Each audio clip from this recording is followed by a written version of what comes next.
Gun-toting men greet visitors to this town in Nigeria's Adamawa state.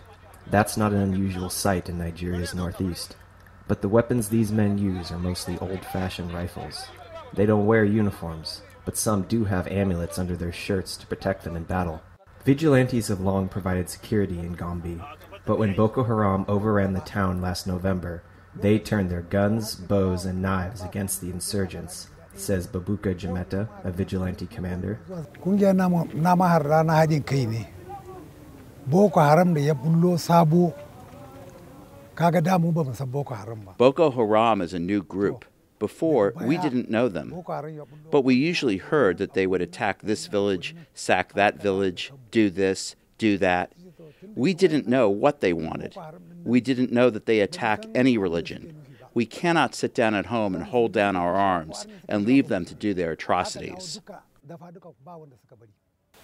In their more than 5-year quest to establish Sharia law across Nigeria's northeast, Boko Haram has sacked many towns and villages like Gombe. The damage in this town is typical. Shops were burned and churches destroyed. Locals say the military and vigilantes pushed the insurgents out of town shortly after they occupied it.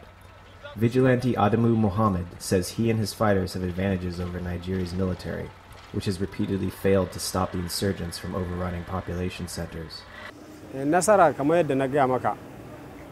Whatever they do in the city, we will just follow them to the bush and defeat them. The military only knows how to fight in the city, but they don't know how to fight in the bush.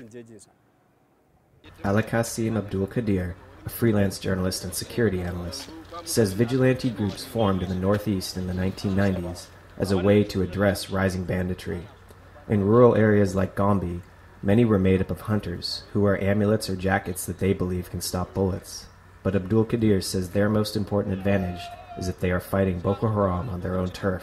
Because one edge they have over the military is that because they are local residents, they identify Boko Haram insurgents upon seeing them, which is not something a soldier will readily does not have the capability to readily do, because most of the soldiers are from other parts of the country.